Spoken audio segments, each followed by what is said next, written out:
Olá! O Censo 2000 apontou no Brasil uma população de quase 15 milhões de pessoas com mais de 60 anos. Pesquisas mostram que a expectativa de vida em nosso país vem aumentando. Por isso, envelhecer com qualidade é essencial. Mas, infelizmente, a situação dos nossos idosos não é das melhores. Ainda falta muito para garantir, principalmente, a dignidade dessas pessoas. Mas São Paulo deve dar um passo importante. Aprovada a lei que autoriza o governo a criar a Secretaria da Pessoa Idosa, voltada para a implantação de políticas públicas que garantam os direitos à vida, à saúde, à educação, ao esporte, ao lazer, enfim, a um envelhecimento saudável. Agora é lei. Participam do programa o autor da lei, deputado Estevão Galvão, líder do Democratas, Carlos Lima Rodrigues, psicólogo, coordenador do Futuridade da Secretaria Estadual de Assistência e Desenvolvimento Social, doutora Maria Elisa Munhol, advogada, presidente da Comissão de Defesa dos Direitos do Idoso da OAB São Paulo, e Luiz Cláudio Guiomon, médico, diretor da ABMAI, Academia Brasileira de Medicina Anti-Envelhecimento. E eu começo com o autor da lei, claro, para ele nos explicar o que significa criar uma Secretaria da Pessoa Idosa no estado de São Paulo. Na verdade, o que acontece muito no Brasil, e isso aconteceu até com a nossa Constituição. A nossa Constituição, a gente sempre ouve aqui, ali, acolá, e ela contempla realmente um grande avanço social. Mas muitas vezes as coisas acontecem apenas na lei e acaba não tendo a aplicabilidade que deveria ter. Você veja que a nossa Constituição apresentou avanços sociais, mas até agora muita coisa, a grande maioria, não houve nem regulamentação, portanto não há aplicabilidade. Hoje nós temos aprovado já o Estatuto do Idoso, que por sinal é uma obra muito bem feita, a gente percebe que foi feito com muito cuidado, com muito carinho, contemplando a pessoa idosa em todos os segmentos importantes e necessários. Ali se fala do transporte, ali se fala da saúde, ali se fala do esporte, se fala do lazer, enfim, se fala em tudo aquilo que coloca a pessoa idosa como uma pessoa útil à sociedade, à comunidade. E é isso que nós desejamos, que a pessoa idosa ela tenha um tratamento respeitoso, digno, que ela tenha direito à vida, mas a vida com dignidade e com boa qualidade de vida. Então a gente percebe que o Estatuto está aí, presente, escrito, aprovado. Só que nós não percebemos a preocupação da classe política e não vemos também a preocupação dos governantes, seja nos governos estaduais, seja também nas prefeituras. Bem, por isso a ideia de nós apresentarmos essa lei foi exatamente nós chamarmos a atenção, saindo na frente aqui no governo do estado de São Paulo, criando a Secretaria do Idoso, que pode ser Secretaria do Idoso ou Secretaria da Melhor Idade, a nomenclatura não me importa muito, não me importa também que se crie ou não exatamente como está prescrito ou descrito na lei. Ao invés de secretaria, poderia se criar um departamento, uma diretoria, enfim, mas eu gostaria que isso servisse como um instrumento para a aplicabilidade exatamente do Estatuto do Idoso. Quer dizer, sair da teoria e ir para a prática, exatamente, né? Porque lei a sair gente tem de monte. da teoria e ir para a prática. E para que isso aconteça, é importante esta provocação, através desse projeto de lei, como é importante a nossa presença hoje aqui na TV Assembleia, com a Maria Elisa, com o Carlos de Lima, como o Luiz Guilemon também. E é importante que todos façam as suas colocações, todos coloquem as suas experiências e mostrem para a sociedade, para a comunidade e principalmente para a classe política e para os governantes que é importante sim que alguma coisa seja feita. Importante, doutor Carlos, essa iniciativa. Exatamente, estava conversando até antes de começar o programa. Muita coisa precisa ser provocada, né? Até falava da nomenclatura, como bem o deputado disse, melhor idade, velho, velhinho, idoso. O importante é que é uma pessoa, né? Estamos falando de pessoas. Mas para se provocar exatamente, para sair dessa teoria e ir para a prática mesmo, para a gente ver um estatuto do idoso eficiente, eficaz, funcionando? Sim, é muito importante, sim, e eu concordo com o deputado, quando ele diz que essa iniciativa é uma provocação. E a gente precisa provocar porque, assim, logo no começo do programa, você abriu dizendo que nós chegamos no ano 2000 com mais de 15 milhões de pessoas idosas. Né? A gente tinha uma expectativa de chegar com 8 milhões. Então, chegamos com praticamente o dobro. Né? E isso tende a continuar, esse aumento. Né? E se não tomarmos iniciativas urgentes, vamos ter o caos. Né? Porque esse envelhecimento ele foi muito rápido. Nós tivemos um envelhecimento da metade do século passado até hoje imenso. Nós éramos um país de jovens Um país até de pouco jovens, tempo, exatamente. Né? Hoje nós já temos aqui, por exemplo, aqui perto da gente, o município de São Caetano, que já tem mais idosos do que jovens. Então, assim, esse padrão está mudando, esse perfil está mudando. Hoje nós dizemos que o Brasil é um país jovem de cabelos brancos, né? Porque estou eu aqui como exemplo. Então, assim, se não tomarmos medidas imediatas, isso não vai mudar. Então, a questão da discussão até, né? Se a gente chama de melhor idade, idoso, velho, na verdade, a gente tem aí já o começo, né? De assim, mostrar primeiro que essas pessoas existem, né? Que esse número está aumentando assim sensivelmente. Né? E que as políticas públicas não acompanharam. E não deu tempo mesmo de acompanhar. Foi um fenômeno muito rápido, mas a gente agora tem que ir atrás e fazer. Né? Então, assim, lei, nós temos realmente boas leis, né? Mas precisamos colocá-las em ação. Doutora Elisa, na verdade, eu acho que a gente não acreditou muito que as pessoas no Brasil pudessem viver tanto tempo. Né? Por isso, esse retardo, na verdade, até do Estatuto do Idoso mesmo. Né? Porque é uma lei nova, não é uma lei que foi pensada já se questionando um país de velhos. Eu acho que faltou um pouco de um estalar mental para ver que nós tínhamos um país jovem e que esse jovem, se ele não viesse a óbito, ele ia se tornar um velho, uma pessoa idosa ou uma melhor idade, enfim, não importa. Mas o grande problema é que o país não acompanhou. Então, nós não temos no segmento nenhum, nem na área da medicina, as faculdades de medicina não se prepararam para formar os geriatras, o país tem um número reduzido, e o governo, na égide que foi, não se preparou para essa grande população. Hoje nós somos 19 milhões.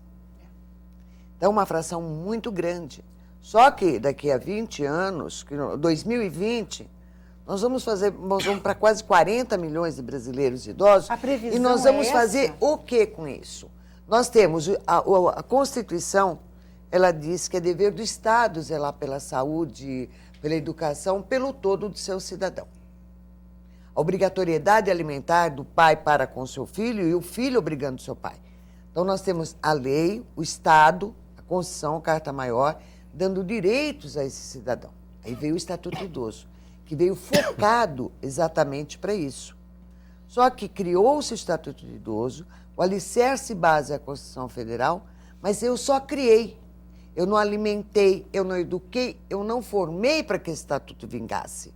E o pior, eu não levei o conhecimento daquele que o Estatuto é direcionado, que ele tem direitos assegurados.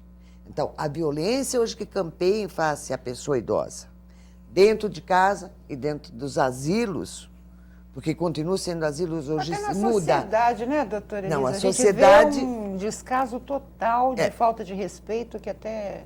Você tem dois momentos. Um, aquele idoso que está dentro de um asilo, despejado pela família que não o quer, porque literalmente ele é um estorvo. E a sociedade, e o governo, porque ele não cria, dentro do estatuto que dá todo um apoio, o que ele tem que fazer. Então, as casas-abrigo, a casa-dia, para o idoso ir lá, que funciona como se fosse uma perua escolar que fosse buscar o centro de convivência. A educação, que agora o Estado de São Paulo tem um programa já focado, a Secretaria está fazendo um trabalho brilhante para pôr em prática, para que se fale do idoso. Então, nós temos que fazer um estalar. Para isso, nós temos que usar a voz. Então, as pessoas que trabalham com os idosos, que efetivamente têm uma ligação, as organizações civis e governamentais idôneas vão brigar e esclarecer, porque o idoso só não cobrou o estatuto, e se ele não tiver também conhecimento dessa lei do deputado, ele também não vai cobrar, porque ele fica segregado. Não, e ele acha mesmo que ele é um estorvo. Chega num momento que o próprio idoso começa a falar assim, olha, na família eu não quero dar trabalho, me põe no asilo. Olha, eu não quero fazer... Por quê? Porque a figura que ele vê formada em volta dele. Mas se, pelo comportamento da própria família e da própria sociedade. A sociedade gerou uma coisa chamada gerontofobia. Todo mundo tem medo de ficar velho. Só que nós estamos falando de um segmento que nós temos que começar a nos assumir. Por que nós o estatuto... vamos envelhecer, né? Se o jovem começar Sim. a pensar que vai envelhecer também, acho que as coisas podem mudar. Mas, escuta, por que o estatuto não é cobrado? Porque eu não tenho velhos no país, eu não tenho pessoa idosa, ninguém quer ficar velho. Porque na hora que você fala, eu sou velho, eu falo assim, nossa, olha, já vai começar a dar problema. Então nós temos que começar a nos assumir. Nós temos um país jovem de cabeças brancas. E é o que eu estava conversando um pouquinho antes com você. Eu tenho 60 anos. Me orgulho dos meus 60 anos. Eu trabalho, eu sou ativa, eu corro com meus netos. Agora eu vou falar, quantos anos você tem? Mais ou menos. Ou não tenho mais ou menos. Eu tenho. Ah, eu não falo, porque eu não pareço que eu tenho, né? Não, Assim, mas então, não vai fazer. Meu pai dizia assim, quanto me dás, né? Mas não é isso, é quanto eu tenho. Então nós temos que nos assumir como idoso, e aquele idoso que tem competência, tem conhecimento dentro da lei, tem o seu grupo que quer brigar por isso, trazer o segmento maior, que é aquele idoso que é xingado pela sua família. Você não serve para nada, você é isso, mas ele serve para pagar as contas, pagar empréstimo e tudo. Tem números, né, que estatuto mostram... O estatuto é bem completo, viu? O Sim. estatuto contempla todos esses pontos que a Maria Elisa mostrou para a gente. Aí, inclusive, muitas vezes com pena até de prisão. A gente precisa que ele seja cumprido. Então, né, e que o as grande pessoas que não problema é cumprem sejam exatamente punidas. nós fazermos exatamente o que estamos fazendo, criando aqui uma provocação, chamando a atenção das autoridades, e não é só das autoridades, não, da sociedade Família, civil, das entidades, da igreja, enfim, de tudo aquilo que existe como envolvimento com o ser humano tem que se envolver. É verdade, porque o ser humano, a pessoa idosa é um ser humano como nós, e nós vamos ter muito mais idosos até em razão do avanço da medicina. Claro. Você percebe que eu estava vendo algum dado, que você deve conhecer muito mais do que eu e o Carlos, o Guilhermão também, mas a expectativa de vida em 1940 era pouco mais de 40 anos, menos que 50 anos. Em 1980, já nós estávamos na casa de 60, 62 anos. Hoje, nós estamos na casa de 73, 74 anos. Interessante que tem mais mulheres idosas. Isso quer dizer que os homens morrem mais, né? Deixa eu só Mas a mulher, ela é maior Mais em resistente. todos os segmentos. É É a verdade. própria estrutura biológica que ela tem, né? O fato dela gerar, então, tudo isso. Então, por isso que eu digo, já se somos nós mais de somos 51% maioria... da população somos. brasileira. Aliás, em todo que é lugar nós somos. Em todas as verdade. atividades são as mulheres. Então, cabe nós, mulheres, nos assumirmos com as nossas ruguinhas. Pode se pôr um disfarce de botox, como eu estava conversando com você. Vaidade, mas é uma não tem ruga de uma idade, né? mulher bem cuidada. O charme da mulher cinquentona, o charme da mulher de 60 anos é o que vai poder fazer a diferença. Tem que se mostrar a utilidade do idoso. E nós Tem que trouxemos mostrar e puxar. o exemplo perfeito, né? Tá muito na obrigada. nossa frente, né? Doutor Luiz, a minha pergunta é o seguinte, a gente tem que tirar da cabeça que envelhecer é a doença. Sim, com certeza. Eu acho o seguinte, a gente está comentando aqui um assunto que você pode distinguir a idade cronológica, não é? E da idade biológica. Claro. Então, eu acho que esse projeto, essa secretaria, ela faz com que a gente consiga trazer a idade cronológica e a idade biológica para o melhor que pode dar. Então, por exemplo, uma pessoa de 66, 67 anos que aparenta fisicamente, mentalmente, 45, 50 anos, o porquê? Por que cronologicamente ela tem uma idade maior e aparenta biologicamente, mentalmente, uma idade mais jovem? Né? Então, isso que a gente tem que debater. Como agregar todos esses fatores da medicina, do direito, da qualidade de vida em si, o ser humano. Eu não digo nem assim muito... eu abro um pouquinho mais, que é para o ser humano. Porque se você tem qualidade de vida para o idoso, você tem qualidade de vida para o jovem e para a criança. Não, e assim, a gente vê até um movimento de jovens procurando geriatras, né? Exatamente com isso na cabeça. Eu não quero envelhecer. Eu não quero, tenho medo da velhice, então eu preciso me cuidar. Tomando pílulas, não sei das quantas vitaminas, não sei. Na verdade, a saúde, o físico, isso, né, depende de outras coisas. Mas é importante ter essa procura, porque uma provocação, como o deputado falou de a gente debateu esse assunto, ele faz com que esse jovem venha ao profissional e o profissional pode orientá-lo. Olha, é atividade física, uma dieta balanceada, você ser mais feliz, aprender a ser feliz. Imagine uma pessoa que tem o objetivo de ser feliz, o quanto ela tende a mudar uma sociedade, a casa, os amigos, mas eu o comparo relacionamento o entre as lado pessoas. negativo, doutor Luiz, por aquela situação que a gente viu, por exemplo, jovens fazendo cirurgia plástica, na questão da vaidade, a coisa da estética. E tem esse lado negativo também do jovem procurando geriatra para tomar remédio. Né? Ele tem 20, 30 anos e não quer aparecer com 20, 30 anos, quer aparecer com 19. Eu acho que fica uma coisa... A gente tem que ter cuidado também quando aborda essa questão do Mas é um problema cuidar. também, muitas vezes, de falta de orientação, Claro. divulgação do próprio Não, governo, e também dos de ministérios. profissionais que pensam só Porque eu não sou médico, mas pelo que a gente lê, a orientação correta é que o geriatra deve ser já procurado com que idade? 35, 40 anos? Menos Muita até, gente né? imagina que uma pessoa deve procurar o geriatra com 50, 60 anos, quando não é essa a orientação correta. Doutor Carlos, qual é o perfil do nosso idoso em São Paulo, dos nossos velhinhos? Eu vou provocar mais ainda. Qual é o perfil dos nossos velhinhos no estado de São Paulo? Olha, nós temos no estado de São Paulo 4,5 milhões, mais ou menos, de idosos. Então, assim, você 10% da população do estado, porque 10% somos da 41 população do milhões estado. agora, né? Isso. E dentro dessa população toda, você tem uma diversidade muito grande. Então, para você ter uma ideia, 10% desses 4,5 milhões, em média, são pessoas que apresentam algum tipo de dependência. E isso dá um número assim muito grande.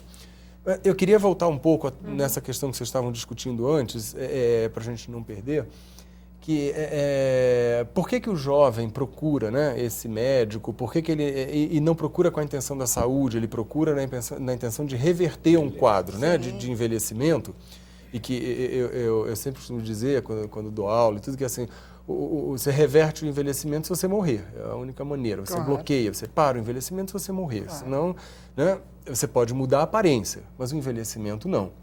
Então, esse jovem procura porque ele justamente tem aquilo que a Maria Elisa colocou bem, que é a gerontofobia, quer dizer, esse medo, né, do envelhecer, de uma cultura que valoriza apenas a juventude, o corpo jovem, dentro de um padrão já estabelecido. Então, assim, uma coisa que é importante e é uma grande batalha aí que nós vencemos, é incluir essa discussão do envelhecimento já para o jovem. Da mesma forma que o jovem precisaria procurar o geriatra, como o deputado falou, né? Já lá no começo, ele também tem que começar a discutir a velhice, que hoje a velhice não é mais uma coisa para alguns, é para todos. Todos nós vamos envelhecer muito. A gente não vai viver só mais 40 anos, 50 anos. Espera-se hoje que a gente chegue aos 100 anos, ou até mais. Não é? Então, assim, essa quantidade de anos ela está aumentando cada vez mais. Então, assim, estamos preparados, que a gente pensa no coletivo, vamos pensar no individual. Você está preparada para viver 100 anos? Quer dizer, então, como se prepara? Discutindo isso desde o começo, já com a criança, para ela não ter o preconceito em relação ao idoso com que ela convive e também ao próprio envelhecimento dela. Então, foi um grande avanço a gente conseguir, no nosso plano, nós incluímos a discussão do envelhecimento no ensino médio. Isso foi aprovado pela secretária de Educação. Olha que legal. E a gente espera ainda esse ano já começar um projeto piloto aqui, em algumas regiões, né, do estado, para começar a fazer essa discussão já nas escolas. E o que faz a secretaria hoje em relação aos nossos idosos no estado? A gente falou da necessidade, né, dos centros de convivência, das opções de lazer, culturais, questão do acesso, né? Porque muitas vezes o idoso quer. É óbvio que ele quer, né? Ele quer ir para o seu bailinho, quer ter a sua namoradinha, quer ir para o seu cineminha, quer fazer a sua viagem. Mas ele precisa ter condições para isso. E a gente sabe que aposentadoria, etc., etc., não dão a ele esse tipo de oportunidade. E o Estado precisa, de certa forma, suprir isso. O que faz o Estado hoje nessas questões? Hoje, eu diria para você que assim, nós estamos pensando numa ação anterior até a essa, né? Porque eu falei para você, nós temos uma média hoje de 10% de idosos que são dependentes. E nós temos uma família hoje que não tem mais o tamanho da família de antigamente. Hoje a família é pequena e todos os membros da família trabalham. A mulher hoje não fica mais em casa cuidando. Ela foi para o mercado de trabalho. Então, se você tem um idoso dependente, eu estou falando aqui de quantas pessoas? Né? 10% é de 4 milhões e meio. Quase 500 né? mil. Quase 500 mil idosos com alguma dependência e muitos desses não podem ficar sozinhos. Então, quem cuida dessa pessoa? Então, o Estado ele tem que abrir lugares, né, que deem conta disso. Então, por exemplo, o centro-dia. Todas as andanças aí que a gente faz é o que as pessoas mais pedem, e, enfim, que os municípios comecem a ter uma rede, que nós chamamos de uma rede de atenção, que inclui um centro-dia, um centro de convivência. Eu diria que o centro de convivência é um espaço que dê conta do lazer, da convivência, mas também um espaço político, um espaço de cidadania, onde ele vá para lá e discutir, por exemplo, como a doutora Maria Elisa colocou, o estatuto, para que ele conheça o estatuto, que ele saiba que tem hoje uma proposta de uma lei, de uma secretaria. Quer dizer, isso tem que ser discutido com o idoso. Então, pensamos que o centro de convivência seria um espaço interessante para isso. Alternativas de residência. Nós temos, por exemplo, qual é o modelo que temos hoje, ainda vigente? Ou é a residência dele, né, sua casa, ou, não podendo ficar em casa, o asilo. Não tem outro. E o asilo é um equipamento muito caro ao Estado. Ele é muito caro. E assim, o que você vê hoje é um contingente enorme de pessoas morando em asilos quando não precisariam estar em asilos. São pessoas dependentes que poderiam ter um outro tipo de alternativa e não tem. Por exemplo? República. República, isso.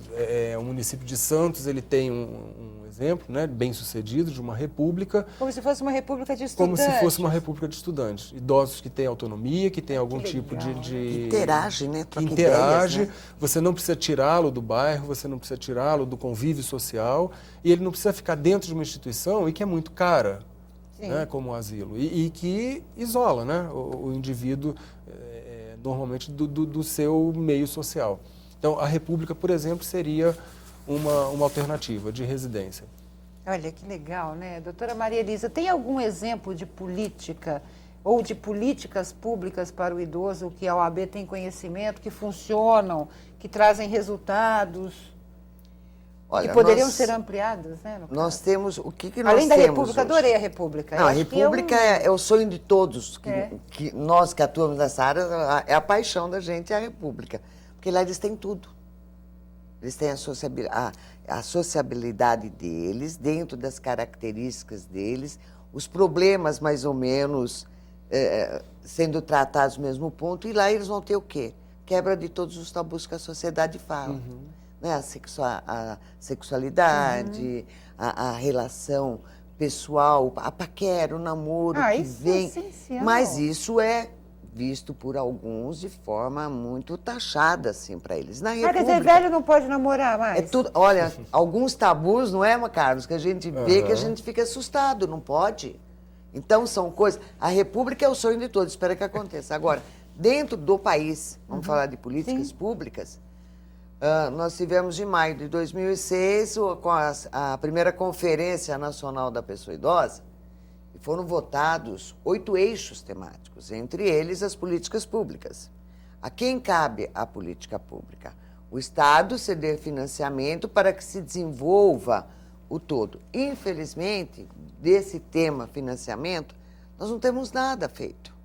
Não foi decidido, foi o segmento idoso que colocou a proposta toda, e nós não temos. A OAB, por sua parte, nós assumimos o ano passado, estamos continuando esse ano, quando conheci o Carlos, que é um parceiro assim maravilhoso, ele é toda a secretaria de passagem, a coordenadoria, o grupo todo que a gente trabalha com o mesmo pensar, nós lançamos uma campanha, que ela vale, porque todos nós envelhecemos, mas o respeito não. Nós abrimos dentro do e-mail da comissão, tem denúncia. Então, aquilo é acionado, nós recebemos 400 procedimentos. Então, vem do Mato Grosso, vem de todo lugar, porque a OAB São Paulo é a única, dentro das 27 seccionais, que tem uma comissão só para trato do idoso.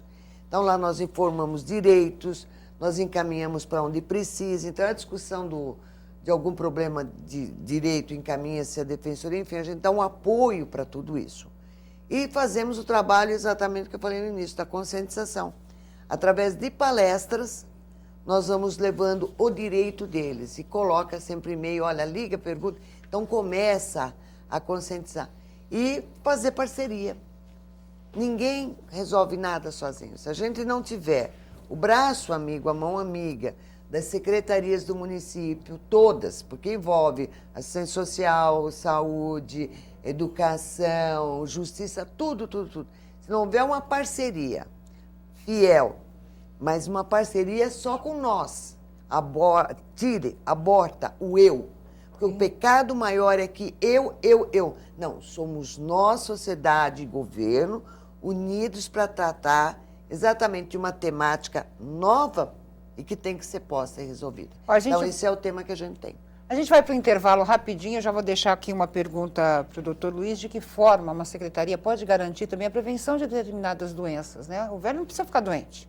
Na verdade, tem doenças que existem e podem ser prevenidas. E deixar aqui também para o deputado, que tipo de política seria essencial nesse momento para a gente ter essa inclusão do idoso na sociedade? A gente volta já já.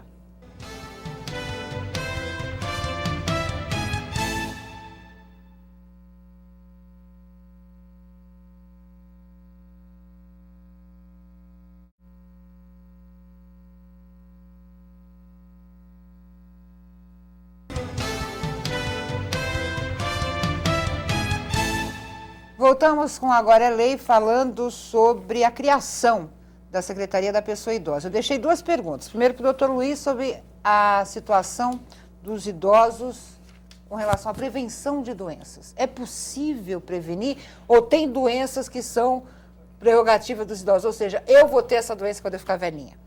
Então, isso daí eu acho que é a parte médica mais importante para se dizer aqui no programa, né? Porque o envelhecimento, ele traz naturalmente, com o uso do DNA, biologicamente, os hormônios, os órgãos, os tecidos do nosso organismo, eles vão ficando gasto. A gente tem que correr atrás disso. Por quê? Não é porque, por exemplo, daí o exemplo que eu dou, que eu acho um exemplo mais fácil de se entender, é o da catarata, que eu até já havia comentado. Sim. Porque a catarata você pode falar cronologicamente que você com 20 anos enxerga bem, com 30 começa a ter presbiopia que não se percebe, com 40 está precisando usar o óculos para ler. E é tudo cristalino, é um órgão, uma lente dentro do olho que está envelhecendo, porque ela vai inchando, vai se transformando. Depois, se você começa a ter uma dificuldade visual grande que já te impossibilita de fazer as suas ações habituais, poxa vida, é o que a gente está falando, não é? O que no organismo atrapalha o idoso? Por exemplo, a catarata. Ele já não consegue ler, dirigir. Não é que ele não é capaz de fazer, você entendeu? Existe uma lente que ficou opaca. Então, aí que eu acho que a medicina entra e traz mais qualidade de vida para esse paciente. Porque você pode ter essa intervenção, colocar uma lente multifocal dentro do olho do paciente com 70 anos de idade. Eu já tive até um paciente que eu acho interessante comentar, que ele tinha 90 anos e foi operar e o pessoal, Mas grupo você não cirúrgico deixou não ele operou. mais dirigir, não, né? Não, o grupo cirúrgico não quis operar. Ele voltou 2 anos depois e falou assim, agora eu quero, porque 2 anos, 90 anos, com 2 anos de vida é muito para mim. Eu perdi 2 anos com 90 anos de idade. E o pessoal, o corpo cirúrgico operou e o paciente depois falou, doutor, eu estou vendo. Então eu acho assim, a gente não pode estigmatizar. A gente estava até falando de fila de banco, da bolsa, de dificuldade. Aí que a gente tem que correr atrás com a medicina, com tudo que é possível para fazer a funcionabilidade do organismo estar sempre bem. Mas né? o principal é que todos tenham acesso a isso. Por isso que eu falei do SUS também, né? A gente tem que interagir, é o que a gente estava comentando. Tem que ter as ações da parte jurídica, do direito, da Constituição, do SUS, podendo passar saúde desde o nascimento até o último dia de vida. Temos que ter qualidade de vida. Então, assim, o termo envelhecimento a gente até comentou um pouco aqui. Eu até briguei com ele, porque a ABMAI trata-se de medicina anti-envelhecimento. Parece uma coisa que é contra o envelhecimento. Isso. E, na verdade, o vai ser envelhecimento medicina é uma coisa natural. pró-envelhecimento saudável. É uma coisa natural. Então, a gente Foram tem que... copiados os americanos, tá vendo? Isso, Vão ser criticados, não tem jeito. Então, eu acho que é interessante a gente sempre discutir ações que a gente leva a melhorar a funcionabilidade do idoso. Eu brinco em palestra que eu falo assim, tem uma população, eu falo, a gente nasce, cresce, reproduz e vive para sempre. Daí todo mundo para olhar para minha cara, não, a gente morre, a gente tem um fim. Se todo mundo tivesse consciência plena disso, a gente poderia dar mais as mãos e melhorar a qualidade do idoso, a qualidade do jovem, para ficar um idoso bom.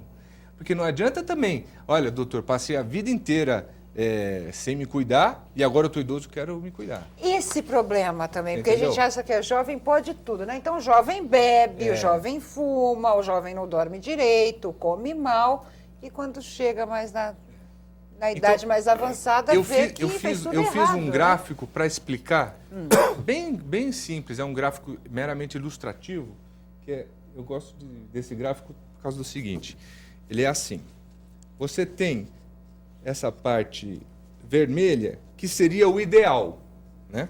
O ideal seria 0 anos de idade, a gente vai aumentando a qualidade de vida, não é? E tem qualidade de vida a vida inteira.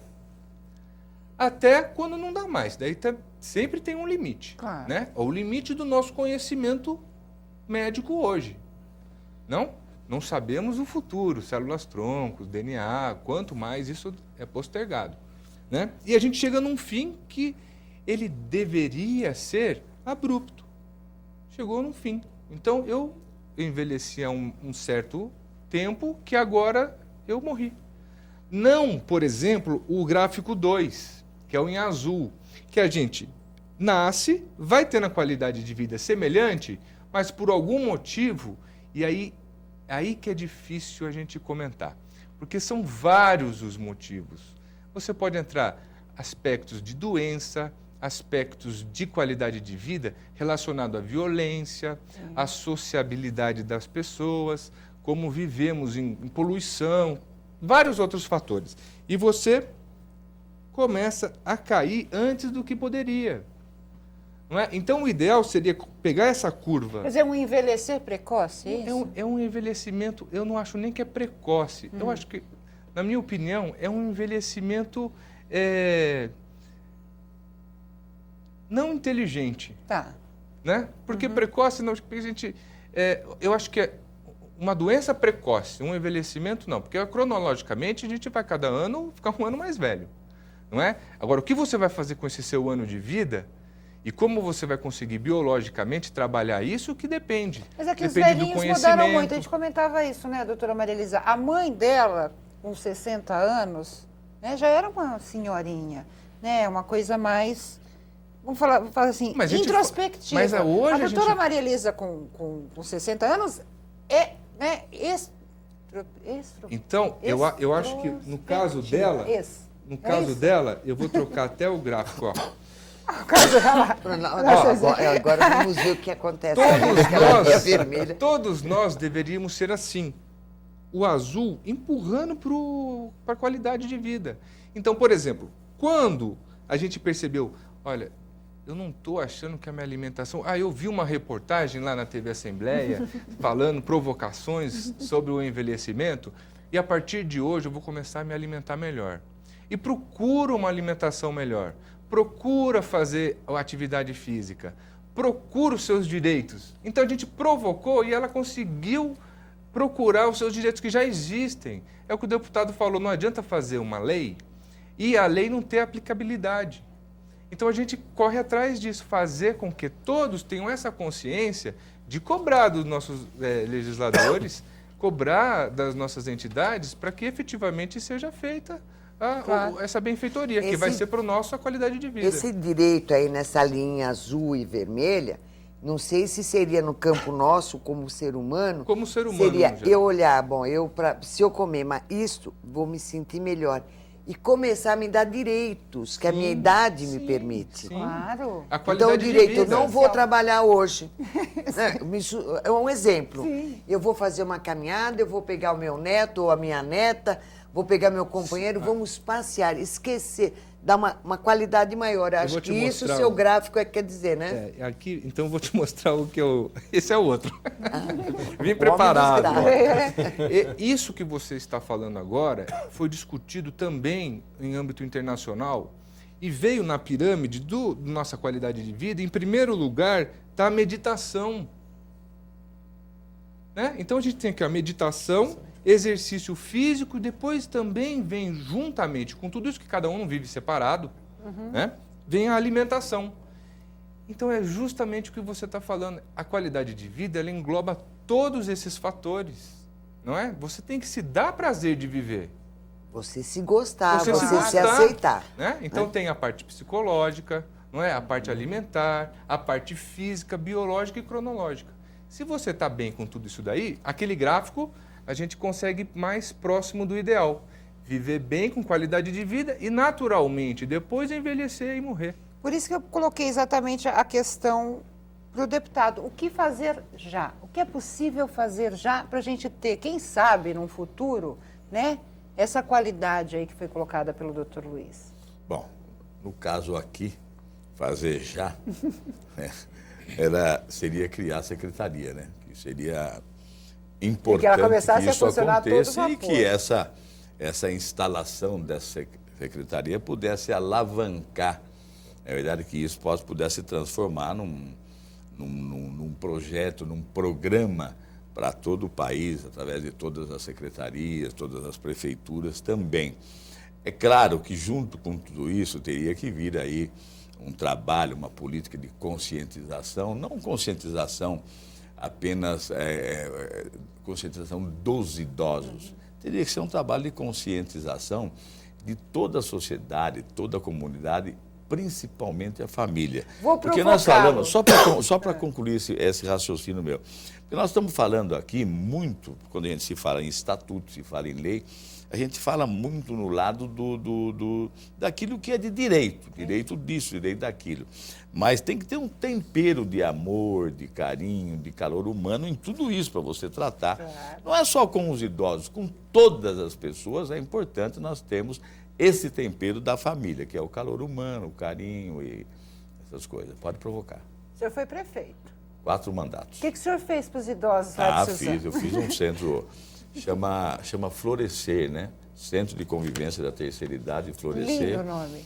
Devia ser desabrochar. E Né? lá tem tudo isso que está aqui na lei, entendeu? Tem excursões, tem baile, tem jogos, bocha, dama, tem crochê, bordado. Imagine só um uma centrinho infinidade. desse em cada município Pois do é, estado. mas a minha ideia é essa, que cada município tem uma casa como essa. Essencial. Isso que eu estou colocando em lei já representa alguma experiência minha. Isso não caiu de algum lugar. É a mesma história da lei da minha autoria também, que também já é lei, que é a criação do Programa da Visão no estado de São Paulo. Lá na minha cidade, em Suzano, eu tinha lá que também era lei, Programa da Visão. Nós atendíamos todas as crianças com teste de acuidade, depois exame oftalmológico, um médico, e doávamos óculos para crianças, para pessoas idosas, enfim, para todas as idades, numa quantidade de 5, 6 mil óculos ano. Teste de acuidade para 20, 25 mil pessoas. Então, o que eu estou apresentando aqui é resultado já de uma experiência e de uma consciência e de uma certeza que é possível, sim, que se faça, que se E aplique. o senhor conseguia atender todos os idosos da sua cidade? Atendia até com alguma tranquilidade. É só você É se questão da organizar vontade, bem. né? Não, claro. E o custo não é alto, não. É baixo o custo. Para você fazer todo esse trabalho, o custo não é alto. É, a questão da vontade política. Doutora Marilisa e o Carlos, eu queria abordar duas questões com vocês. abandono, né, e violência. A senhora tinha falado sobre violência. A gente fica pasmo quando a gente vê aquelas matérias na televisão mostrando os nossos velhinhos apanhando em asilo, às vezes dentro da própria casa. O filho vai trabalhar e deixa o idoso com uma enfermeira ou uma empregada e acaba descobrindo os maus tratos porque colocou uma câmera, alguma coisa assim. Mas o que vem sendo feito em relação a isso? Porque a gente vê a violência e não vê, por exemplo, a punição dessas pessoas. A televisão mostra que ela ocorreu, mas não conta o final da história, né? Então, como é que está isso, doutora Maria Elisa? Na realidade, são 2 pontos. Nós temos aquele que é flagrado, que é cometido por um cuidador, entre aspas, que é só uma pessoa que acha, nada, né? mas não fez o que teria que ser feito para ser o cuidador efetivo. Mas ele vai e ele agride. Esse é porque a família viu alguma coisa e filmou. Mas muito maior que aquele da cuidador, da empregada, enfim, de alguém que está cuidando do idoso, porque eu não tenho o abrigo-dia. Na realidade é isso. Tá certo. Ou necessário ele estar num outro lugar sendo bem cuidado. A maioria da violência contra o idoso é feito pela família. Os espancamentos, os abusos sexuais em face idoso, O quê? estupro de idosa dentro da família. É o genro, é o filho, é a filha, que é a maioria no segmento social. A família é o maior agressor. E uma coisa que me choca, a primeira vez que eu vim fazer um programa com você, eu estava falando de violência contra a mulher. Sim. A mulher não acusa o seu parceiro, o seu companheiro, porque ela acredita que ele vai mudar. O idoso não denuncia porque ele não quer perder elo afetivo. Claro, a família. Não, elo afetivo porque na família toda o que mais agrada é o mesmo que o espanca. Então é aquela coisa, a mão que agrada é a mão que mata. Então isso choca. Dentro dos asilos tem o abandono, tem tudo isso, fora medicamento e uma série de outras coisas. Mas dentro de casa é o maior lugar das serviços sobre todos os tipos de violência. Mas asilo também é uma questão de falta de fiscalização, né, doutora Maria Elisa? Porque se houvesse uma fiscalização eficiente, contínua, a gente não veria o que a gente vê Fiscalização hoje. Tem, mas eu tenho um outro problema. A família brasileira hoje passa um momento crucial. Nós estamos passando por uma modificação de família. Nós tínhamos uma família lá atrás, e dos anos 50 e 60, casava-se, se aguentava, ia no fim, acabava o final dos seus dias com o seu marido. Com uma série de movimentos, de modificações sociais, hoje nós temos as várias famílias brasileiras. No início você falou em estorvo. Eu tenho o estorvo criança, que a família separou, agora vem a guarda compartilhada, vem... Bom, enfim, então vai para o pai. A esposa ou o esposo... Ah, mas olha, essa criança está mexendo, olha o nosso filho sendo preteiro. Bom, e agora eu tenho um idoso. Porque quando tem a situação, a filha vai ficar com a idosa. Aí entra a situação também da mãe do outro. E esse casamento não dá certo para outro. Nós estamos tendo denúncia nesse enfoque dentro da OAB, que é um problema social. Então nós temos que fazer o quê? Uma conscientização do idoso. Denuncie. Não tenha medo. Dentro do asilo não pode fazer isso, porque a maioria dos abusos sexuais, o Carlos sabe também, sabe até mais do que eu, eles dopam para o idoso ser violentado. Sim. Agora, a fiscalização existe. Né? Mas existe também a maioria dos nossos asilos são clandestinos. Quando vai a fiscalização, isso foi uma coisa que se discutiu muito quando foi a CPI da Câmara Municipal sobre esse enfoque, se notifica, se dá um tempo. Quando chega novamente para ele lá, ele já mudou para outro município, eu não tenho competência. Eles não têm placa. Como é que eu vou denunciar um lugar que eu não sei se é asilo ou não? A maioria das casas de repouso a gente não vê, né? Qualquer tipo de informação. Dentro dos asilos, o ano passado nós visitamos 12 por denúncias. Num deles eu cheguei na minha casa, fechei a porta do meu apartamento, escorreguei assim na porta e chorava. Porque eu não podia admitir o que se faz com uma pessoa. E a família? Vai bem, obrigada, porque ela só deixa o cartão do INSS, a senha do INSS, olha, ele tem uma casinha, eu não tenho mais dinheiro, então também a casinha, porque o dedo do idoso já foi. E olha, tem o dinheiro para o enterro. Mas, doutora Maria Elisa, denuncia, vai lá, vê que está essa situação. Para onde vai esse idoso? Então, Né? Porque Pera. ele vai sair dali, tem não sei quanto, 50, 30. nós a não gente teve começamos várias com casas. políticas públicas? Sim, O governo não mas faz hoje... o financiamento. Hoje? Hoje? Onde, Sim. Pra onde ele vai? Eu estou te dizendo, hoje ele não vai para canto nenhum. Ele fica no mesmo lugar? A família não aceita, ele vai para um outro asilo. Onde eu vou tirar? Você imagina eu chegar dentro de um asilo, qualquer um de nós, porque todos nós podemos dar voz de prisão, num Sim, caso evidente sim, de crime. sim. Nós chegamos, acontece uma situação, onde eu vou pôr? Eu não tenho no município de São Paulo, no estado de São Paulo, no estado do Rio de Janeiro, lugar nenhum do país, um lugar que eu possa colocar esse idoso num abrigo, onde eu tenho um atendimento multidisciplinar, onde ele está salvaguardado, está sendo tratado, está sendo trabalhado todas as sequelas. Isso é obrigação do Estado. O É Estado importante tem que dizer dar. que ele foi contribuinte e continua sendo. O Isso. idoso Deixa só de ser- é lembrado numa oportunidade. Todos os políticos têm sua exceção. Eu creio ter Obrigado, uma muito exceção obrigado. aqui do meu lado. Muito obrigado. Desculpe, o idoso só é lembrado na época de campanha política. Vote-me. Você falou de políticas públicas, do SUS, o senhor falou? Eu tive um CPMF. Agora eu vou ter algum C, qualquer coisa. CSS. E eu vejo a realidade dos hospitais. Daqui a pouco surgiu outro. Não, daqui a pouco você vai ver, não tem hospital nem para criança, nem para mulher, nem para idoso, nem para afrodescendente, nem para ninguém. Então nós temos que começar a olhar. O grande problema é que eu não tenho onde colocar um idoso. Se você fechar um abrigo, um asilo, você não tem onde colocá-lo. A família não quer.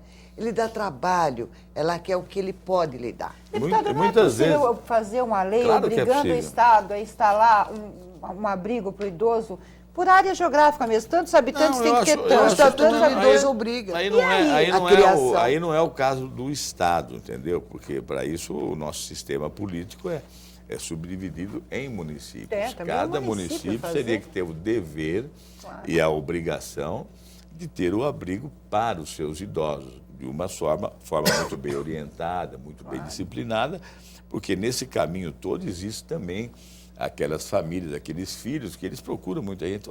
Arruma uma forma de internar meu pai. Você vai perceber, o pai não tem nada, ele quer ficar livre do pai, porque ele casou 2 vezes, 3 vezes, não sabe dar bem com a mulher, dá aquela desinteligência. Isso que ela contou aqui é uma verdade. O tempo em que se casava, que o casamento era de acordo com o juramento, né? Sim, É, até que a eterna, morte- até que a morte Até nos que a morte separe. hoje não existe hoje mais. não. Então hoje tem esses conflitos também. Até que as Mas eu dificuldades acho, não longe cheguem. demais. eu acho que é perfeitamente factível, possível, não é de custo alto, não. É só não existir o perdularismo, na verdade, a gastança pública que os jornais denunciam todos os dias, na verdade, só não jogarem dinheiro pela janela, pelo ralo.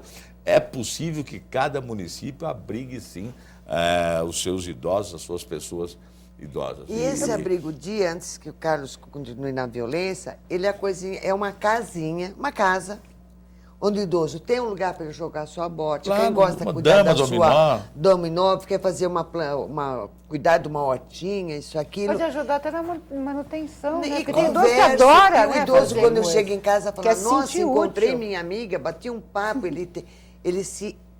ele volta a ser incluído na família. Porque ele se exclui muitas vezes, porque ele não tem com o que falar. Ele vai falar do Alzheimer, do Parkinson, do AVC, né, E é doutor? mais barato do que ele ficar no E- hospital, muito mais usando barato. recursos. Exatamente. Né? A despesa vai ser a Ou no preço da hospital alimentação. ou no asilo. Não, né? e tem Então, é outra um coisa, recurso né? bem- A gente lança um desafio aqui hoje aos prefeitos, né? Que Verdade. sem precisar de lei, por favor, abram, né? Porque Dá um é exemplo, aquilo que eu Suzano deu falei, certo, porque outro é município aquilo não que eu pode falei, fazer. porque a lei, ela te obriga a isso, te obriga aquilo, o estatuto, ela contempla isso, contempla aquilo, ela penaliza aqui, penaliza acolá. Mas isso não é uma conscientização de um pouco de calor humano, um pouco de amor, carinho, essas coisas. Nós não vamos chegar a lugar nenhum. Verdade. E não vamos a lugar principalmente nenhum. do idoso saber que ele tem Claro. direito a ter uma casa-dia, onde ele sai de manhã, a prefeitura pega com a peruazinha, leva, e ele vai encontrar os amigos e voltar de tarde para o seio da família, ele vai começar. Mas é Claro. o que eu falei, não temos velhinhos para Até para a cobrar. relação com a família, isso é Muito bom. melhor. Carlos, eu queria exatamente falar e estender um pouquinho nessa questão da violência e falar um pouco do abandono. Eu estava comentando com você que a gente tem muitos moradores de rua hoje na cidade de São Paulo. E você observa que o número de pessoas idosas aumentou, né? Tanto que a gente fala assim, a gente vê campanhas até da própria Secretaria de Assistência, não dê esmola, né? Não dê dinheiro. Para uma criança você até aguenta, porque você sabe que de repente ela está sendo usada por um adulto, né? Está tendo todo aquele comércio que se faz com as crianças, mas um idoso parte o coração, né? Como é que você vai falar assim, pô, se eu não der, ele não tem condições de trabalhar, né? Ele não tem condições nem de caminhar muito, porque você já vê que ele já tem certas debilidades. Como é que é isso? Pois voltamos à mesma questão, porque quando a gente diz que a população envelheceu, em todos os nichos ela envelheceu, então a população de rua também envelheceu. Então, o que nós precisamos são políticas que deem conta de uma rede de atenção para todos. Então, a gente não vê, né? A gente não vê. Então, a Maria Elisa estava falando essa questão, né, que você perguntou para ela. Se eu tenho uma denúncia, eu vou lá no asilo, por exemplo, e fecho a porta desse clandestino, para onde eu mando? Não tem para onde mandar. Por quê? E lá na secretaria a gente diz o seguinte, que nós temos, você tem uma porta de entrada, mas você não tem uma porta de saída. Eu tive agora, na segunda-feira, num evento em Vitória, que domingo foi o Dia Mundial de Luta contra a Violência, né, contra a pessoa idosa. E eu fui participar de uma mesa e a ideia que eles têm um núcleo de violência lá e foi questionado isso, né? Eles têm uma demanda muito grande de denúncias, né? E não tem para onde encaminhar essas denúncias porque você não tem essa rede de atenção. Então ele até usou uma outra metáfora, é um funil, né? Quer dizer, você tem uma boca bem larga por onde entra, né? E uma boca muito pequena, né? Pelo outro lado para a saída. Quer dizer, é o que a gente tem um funil, né? Você tem uma demanda muito grande chegando e não tem para onde encaminhar. E essa questão a gente falou, não vai dar tempo de falar. O idoso como arrimo de família, ele é bom para a família enquanto a aposentadoria dele serve para alguma coisa, Não, né? quando ele faz o empréstimo bancário também. Hoje o consignado, né, que está... porque desde o início, isso a gente há 2 anos que a gente vem batendo, os empréstimos não podem ser por telefone. Os empréstimos têm que ser por escrito. Então, o idoso, aquele idoso que fez empréstimo via telefone, vai buscar a Defensoria Pública, vai buscar a assistência judiciária, que é a parceria Código com Assistência, entre com uma ação. Porque o idoso fala assim, olha, vamos fazer um empréstimo. Ótimo. Só que ninguém fala que ele pegou o empréstimo de 100 e vai pagar 300, porque tem uma série de coisas embutidas. Os convênios médicos. Mas é um absurdo permitir isso. Mas o próprio golpe, desculpe, mas é a nossa Caixa Econômica Federal que estão fazendo os empréstimos. empréstimos. É um absurdo, né? Criticar até os bancos públicos. Só queria, antes da gente mudar, né, sair da violência, assim, nós estamos pensando muito na violência física, né, na violência do abandono, na violência financeira, e assim, a violência é uma coisa muito mais abrangente, né? E Maria Elisa tocou numa questão séria, que é a violência sexual, e eu diria, nós temos que começar, por isso a importância da gente começar a pensar na educação. Por quê? Porque a gente parte de um mito que o idoso não tem sexualidade e que ele não desperta a sexualidade do outro, que é mais sério. Então ninguém imagina que aquele idoso dentro da instituição, ele vai ser violentado. E isso acontece. A gente fica até estarrecido, né, quando houve uma situação da mesma maneira dessa. que você também não acha que a família que pensa-se que é a protetora, que ela agride. Então, assim, são questões que têm que ser discutidas. E a violência da mídia, que a gente não pode esquecer, né? Porque isso aparece aí a todo momento, né? Você liga a televisão e são propagandas, são novelas, enfim, são todos os canais, né, de divulgação do preconceito. Que deveriam ser utilizados, né? Pois é. E por que isso? Nós tivemos um exemplo bem recente, a propaganda de um veículo que não conseguia subir uma ladeira, porque ele é um carro 1000, lembra disso? Sim. E que eles iam jogando objetos pela janela, até que não tinha mais nada para jogar, e dizia, agora não tem mais nada para jogar, então olhava para trás e tinha uma idosa. Não é? Quer dizer, é extremamente desrespeitoso e por que faz Péssimo isso? Porque exemplo. não tem uma população que lute pelos seus direitos. Olha, eu quero dizer que nosso tempo chegou ao fim. Vou dar 30 segundos para as considerações finais. Eu tenho certeza que o principal mote do nosso programa hoje foi a questão da conscientização, da informação, do idoso buscar o direito, das pessoas denunciarem qualquer tipo de maus tratos, denunciar abandono, denunciar sem medo, né? Porque as pessoas hoje ainda têm medo em denunciar. Doutor Luiz, muito obrigado, o seu recadinho final. Obrigado pelo convite, de participar mais uma vez desse debate sobre um assunto que eu acho importante e difícil de ser debatido, porque envolve, na verdade, vários aspectos da sociedade, da área médica, da área jurídica, da parte social, psicológica, de tudo. Tá? Devemos envelhecer todos com qualidade de vida. Termos saúde desde o nascimento até o nosso último dia de vida, com qualidade. Eu acho que esse programa, esse projeto, ele vem para a gente provocar, para tentar dar mais aplicabilidade, como o deputado disse, de tudo que for possível para que a gente consiga ter essa qualidade de vida para o jovem, para o adulto, para o idoso, para todos, principalmente para o idoso. Eu Obrigado. quero envelhecer bem, né? Acho que todo mundo aqui quer. Doutora Maria Elisa também, seu recado final. Que o idoso acorde, use sua voz, reclame, busque as secretarias envolvidas, a educação, coordenadoria do idoso. Vamos ver se essa provocação, essa labareda que está se acendendo, faz com que o idoso se conscientize. Porque se eu não tiver quem cobre, a lei não vai fluir. E, acima de tudo, aprender a não ser usado. O fato dele não denunciar porque ele tem medo, denuncie, vai buscar socorro.